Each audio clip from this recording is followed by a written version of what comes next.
নমস্কাৰ মৰমৰ ছাত্ৰ ছাত্ৰীসকল মই আজি তোমালোকৰ তৃতীয় শ্ৰেণীৰ অসমীয়া পাঠ্যপুথি স্পন্দন প্ৰথম ভাগৰ অধ্যায় 10 উৎসৱ পাৰ্বণ নামৰ যিটো অধ্যায় আছে সেই অধ্যায়টোৰ পাঠ 2 শৰতৰ মেলা এই পদ্যটো তোমালোকক মই বুজাই দিবলৈ চেষ্টা কৰিছোঁ।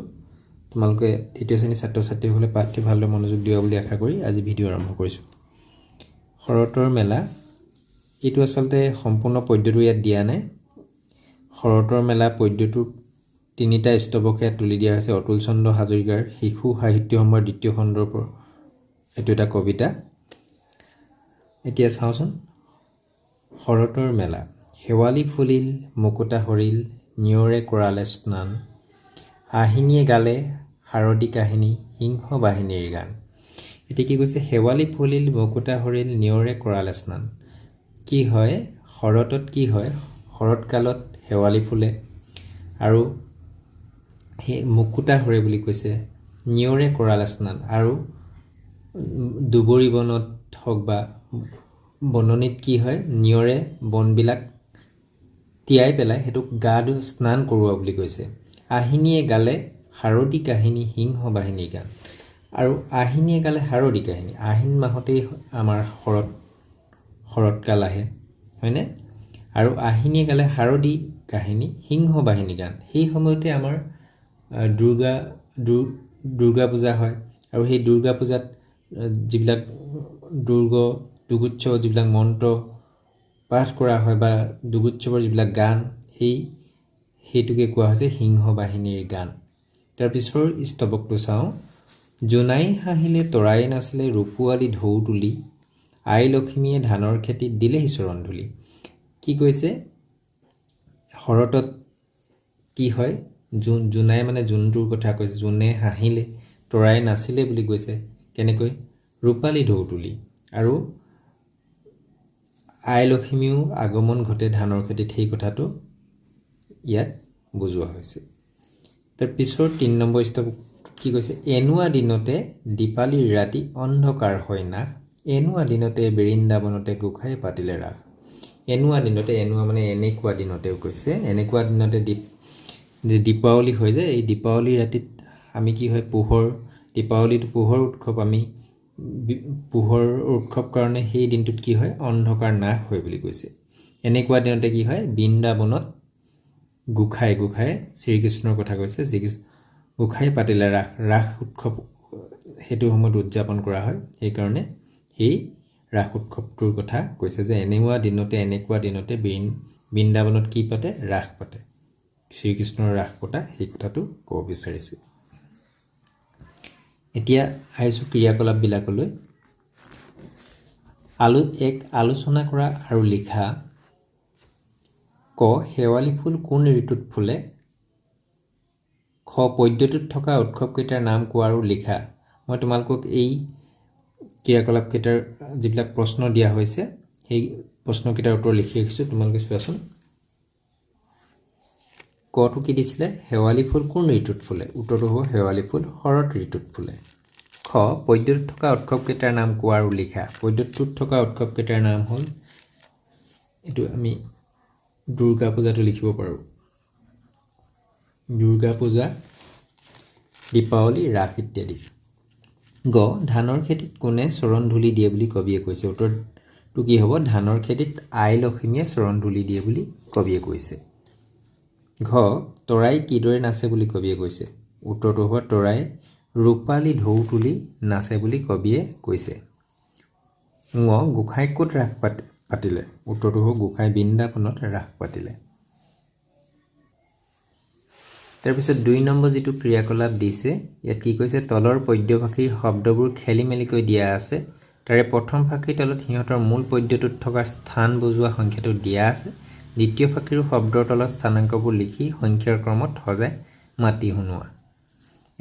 ইয়াত দিছে কোনটো শব্দ কোনটো ক্ৰমত হ'ব। এতিয়া জোনায়ে নাছিলে তৰাই হাঁহিলে তুলি ঢৌ ৰূপোৱালী ওলট পালটকৈ দিয়া আছে। প্ৰথমতে জোনায়ে আহিব, 2 নম্বৰত আহিব হাঁহিলে। জোনায়ে হাঁহিলে তৰায়ে নাছিলে ৰূপোৱালী ঢৌ তুলি এনেকৈ হ'ব।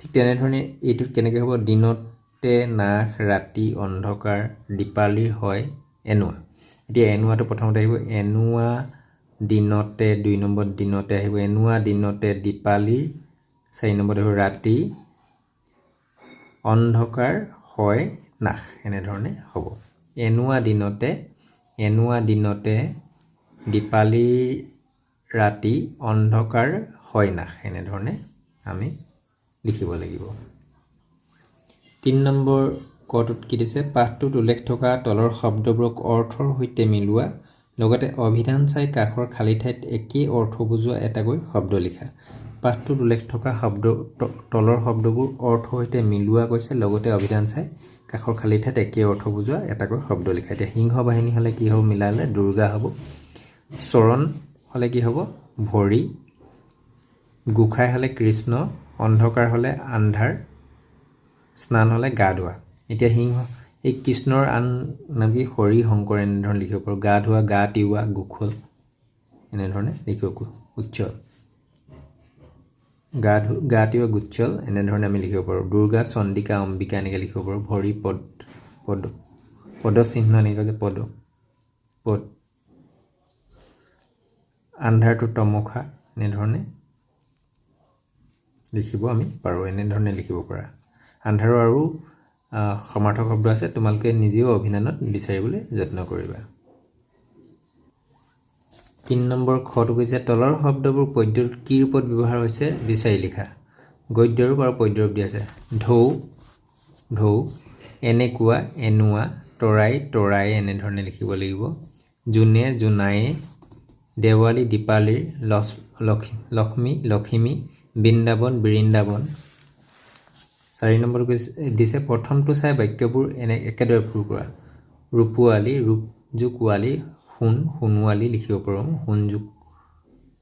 সোণোৱালী এনেধৰণে হাৰদিটো হাৰদৰ লগত হাৰদি আহিনী এনেধৰণে হ'ব বহাগী জোনাকী দীঘইটো এনেকৈ যোগ হৈছে মাঘী মাঘ যোগ মাঘী প্ৰাণী তাৰপিছত কি কৈছে শব্দৰ শেষত হচৈ যদি থাকে তাৰ লগত এ যোগ হ'লে হচৈৰ লগত এ যদি যোগ হয় হচৈৰ ঠাইত কি হয় অন্তস্থ ইয়ৰ লগত একা হয় যিটো হয় অন্তস্থ ইয় টাকাৰে ইয়ে হয় মানে গোখাই এ যোগ হ'লে গোখাই এনেকৈ আই এ পিতায়ে ককাই এনেধৰণে হ'ব 5 নম্বৰটো কি দিছে জোনাই হাঁহিলে তৰাই নাছিলে ৰূপোৱালী ঢৌ তুলি আই লক্ষ্মীয়ে ধানৰ খেতিত দিলেহি চৰণ ধুলি এই পদ্যভাষীত থকা শব্দবোৰ হ'লে তুমি নিজাববীয়াকৈ পদ্য আকাৰত লিখা এই শব্দবিলাক সলনি কৰি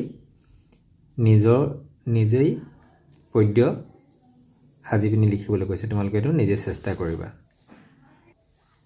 6 নম্বৰটো কি দিছে ভাবা আৰু লিখা পদ্যটোত কটো কৈছে পদ্যটোত তোমালোকে নিয়ৰে কৰালে স্নান বাক্য হেৰি পাইছা ইয়াত নিয়ৰে স্নান কৰোৱা কথাটোৱে নিয়ৰে তিওৱা বুজাইছে তুমি নিয়ৰে কিহক স্নান কৰোৱা দেখিবলৈ পাইছা আমি কোৱা বুলি কৈছে অৰ্থাৎ নিয়ৰে কিহক কৰে দুবৰি বনক স্নান কৰে গছ গছনিবিলাকক নিয়ৰে আমি স্নান কৰোৱা দেখিবলৈ পাওঁ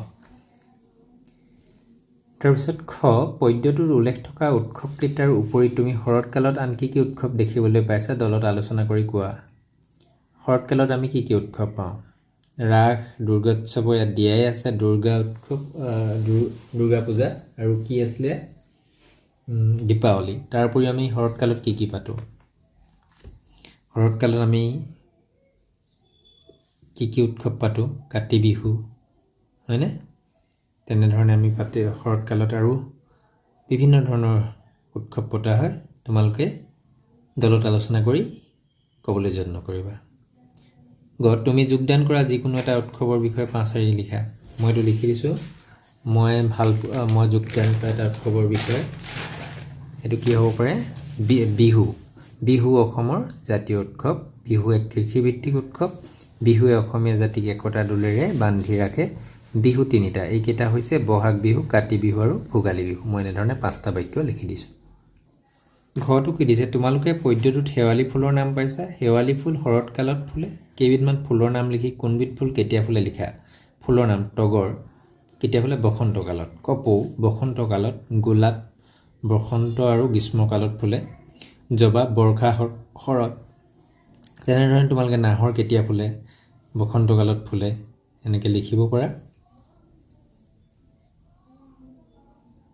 7 নম্বৰ কি দিছে দফাটো পঢ়া আৰু হিপিঠিত দিয়া প্ৰশ্নবোৰৰ উত্তৰ লিখা ৱাংগালা গাৰোসকলৰ এটি প্ৰধান উৎসৱ প্ৰতি বছৰে জুম খেতি চপোৱাৰ পিছত নৱেম্বৰ মাহত তেওঁলোকে এই উৎসৱটো পালন কৰে তিনিদিনীয়া এই উৎসৱৰ প্ৰথম দিনটো তেওঁলোকে আদৰণি অনুষ্ঠান হিচাপে পালন কৰে প্ৰথম দিনা কি হিচাপে পালন কৰে আদৰণি অনুষ্ঠান হিচাপে দ্বিতীয় দিনাখন তেওঁলোকে বিভিন্ন সুস্বাদু থলুৱা খাদ্য প্ৰস্তুত কৰে এই খাদ্যসমূহ তেওঁলোকে মিচিং সালজং অৰ্থাৎ সূৰ্য দেৱতাক অৰ্পণ কৰাৰ পাছতহে গ্ৰহণ কৰে সেইদিনা গাৰোসকলে জাতীয় সাজপাৰ পিন্ধি দামা বাংশী ৰাং আদি বাদ্যযন্ত্ৰ বজাই আনন্দ উল্লাস কৰে বিভিন্ন খেল ধেমালিৰ প্ৰতিযোগিতা আৰু গীত মাতৰ অনুষ্ঠানে তেওঁলোকৰ দিনটোৰ কাৰ্যসূচী সামৰণি মাৰে তৃতীয় দিনাখন তেওঁলোকে সেই অঞ্চলটোৰ জ্যেষ্ঠ আৰু বিশিষ্ট অতিথি উপস্থিত এখন মুকলি সভা পাতে সভাত তেওঁলোকে আগদিনা হৈ যোৱা প্ৰতিযোগিতাত অংশগ্ৰহণকাৰীসকলক পুৰস্কাৰ প্ৰদান কৰে তাৰ পিছত এই বিশিষ্ট লোকসকলৰ ভাষণে উৎসৱটোৰ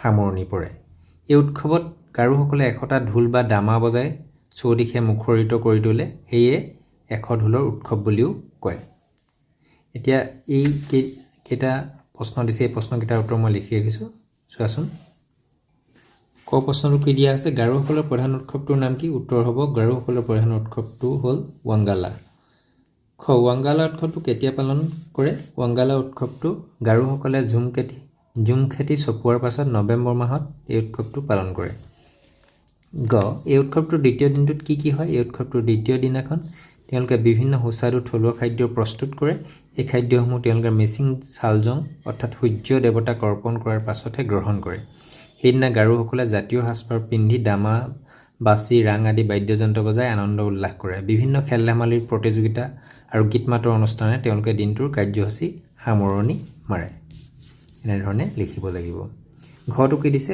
ৱাংগালা উৎসৱত দামাৰ বাহিৰে আন কি বাদ্যযন্ত্ৰ ব্যৱহাৰ কৰে উত্তৰটো হ'ব ৱাংগালা উৎসৱত দামাৰ বাহিৰে বাংশী ৰাং আদি বাদ্যযন্ত্ৰ ব্যৱহাৰ কৰে এই উৎসৱটোক এশ ঢোলৰ উৎসৱ বুলি কিয় কয় উত্তৰটো কি হ'ব এই উৎসৱত গাৰোসকলে 100টা ঢোল বা দামা বজাই চৌদিশ মুখৰিত কৰি তোলে সেয়ে ইয়াক এশ ঢোলৰ উৎসৱ বুলি কোৱা হয়